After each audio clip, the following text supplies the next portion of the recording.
विज्ञान भले ही कितना भी आगे बढ़ चुका हो, लेकिन दुनिया में आज भी कुछ ऐसे अनसुलझे रहस्य हैं जिनको सुलझाने में विज्ञान अपने हाथ खड़े कर देता है। विज्ञान जहां अपने तर्क देने में पीछे रह जाता है, वहीं पारलौकिक शक्तियों पर लोगों का यकीन जगने लगता है और लोग भूत प्रेत और दूसरी शक्तियों की बात करने लगते हैं। आइए रहस्यमयी दुनिया के सफर पर चलते हैं और देखते हैं आखिर यहां कौन सी शक्तियां काम करती हैं जो विज्ञान को चुनौती दे रही हैं। दिल्ली के रोहिणी में बहने वाली यह है एक नहर जिसे लोग खूनी नदी के नाम से जानते हैं। इस नदी के आसपास कई लोगों के शव मिल चुके हैं। लोगों का ऐसा कहना है कि नदी के आसपास कई बार चीखने चिल्लाने की डरावनी आवाजें आती हैं। बहुत से लोग यहां आत्महत्या भी कर चुके हैं। लोगों में ऐसी धारणा बनी हुई है कि नदी अपनी ओर लोगों को खींचती है। इस बात में कितनी सच्चाई है, इसे विज्ञान को ही जांचने दीजिए। आप किसी तरह का जोखिम न लें, यही बेहतर होगा। कहते हैं कि कुलधरा में भूतों का डेरा है। राजस्थान के पुराने लोग बताते हैं कि यहां सबसे आखिर में रहने वाले पालीवाल ब्राह्मण थे। माना जाता है कि जाते जाते ये लोग इस जगह को शाप देकर गए थे कि इनके बाद यहां कोई रह नहीं सकेगा। तब से आज तक यहां कोई रहने का साहस नहीं जुटा सका है। अब यहां प्रेतात्माओं का वास माना जाता है। चर्च जहां लोग जीसस क्राइस्ट से प्रार्थना करने आते हैं, मगर एक चर्च ऐसा भी है जो अक्सर पानी में डूब रहा है। यह चर्च अपने आप में किसी आश्चर्य से कम नहीं है। कई महीनों तक पानी में डूबा रहता है और उसके बाद पानी का स्तर घटते ही यह ऊपर आ जाता है। लेकिन सूर्यास्त के समय यह डरवाना महसूस होने लगता है, जबकि यहां कोई नहीं होता।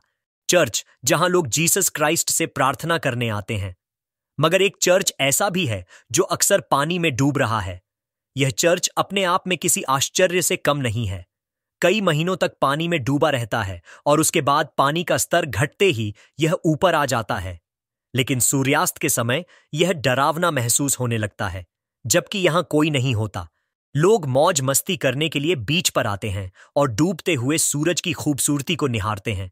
मगर यह गुजरात का दमास बीच औरों से अलग है। यहां पर आने वाले पर्यटक बताते हैं कि उन्होंने यहां पर कुछ अलग प्रकार की आवाजें सुनी हैं। कुछ लोगों का कहना है कि उन्होंने यहां पर कुछ परछाइयों को भी चलते हुए देखा है। दुनिया में जहां हर कोई सांप से डरता है, वहीं महाराष्ट्र में एक जगह ऐसी भी है जिसे सर्पलोक कहा जा सकता है। यहां शेतपाल नाम की एक जगह है जहां सांपों के राजा किंग कोबरा का राज चलता है। यहां बच्चा बच्चा सांप से खेलता है और सांप भी बच्चों से उतना ही प्यार करते हैं। यहां रहने वाले सभी लोगों के लिए अपने घर में एक सांप रखना आवश्यक है। आज तक यहां सांप के काटने का एक भी मामला सामने नहीं आया है। दक्षिण भारत के एक स्थान का नाम है कोडिन्ही। यह जगह जुड़वां लोगों के लिए जानी जाती है। भारत के सबसे रहस्यात्मक स्थानों में से एक है यह जगह। अंतर्राष्ट्रीय स्तर के कई वैज्ञानिक यहां आकर शोध कर चुके हैं, मगर कोई भी इस रहस्य को नहीं सुलझा सका है कि यहां अक्सर जुड़वां बच्चे ही क्यों पैदा होते हैं। जानकारी के मुताबिक यहां 500 से भी अधिक जुड़वां हैं। दुनिया की पवित्र नदियों में से एक है गंगा। भारतीय संस्कृति में इन्हें मां मानकर पूजा जाता है, मगर कोलकाता में हावड़ा ब्रिज के पास गंगा के घाटों को लेकर अजीब सी जानकारियां मिलती हैं। बताते हैं कि यहां कई रहस्यमयी मौतें हो चुकी हैं। वैसे तो अलवर देश के कुछ खूबसूरत शहरों में से एक माना जाता है, लेकिन यहां का भानगढ़ किला अपने आप में किसी रहस्य से कम नहीं है। कहते हैं यहां का एक अपना रहस्यमयी इतिहास है।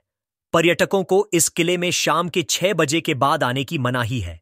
माना जाता है कि शाम के बाद यहां राजा और रानी की आत्मा भटकती है। असम के आदिवासी इलाके जटिंगा में एक ऐसी घटना हुई जिसे सुनकर यकीन नहीं होता। यहां शाम को सूर्यास्त के वक्त सैकड़ों पक्षी उड़ते उड़ते अचानक आसमान से नीचे आ गिरे।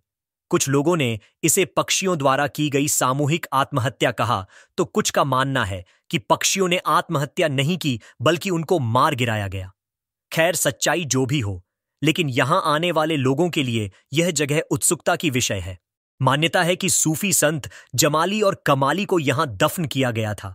यहां आने वाले पर्यटकों ने इस मस्जिद कुछ असामान्य घटनाएं देखी हैं। कहते हैं यहां शाम को सूर्यास्त के बाद आना खतरे से खाली नहीं है।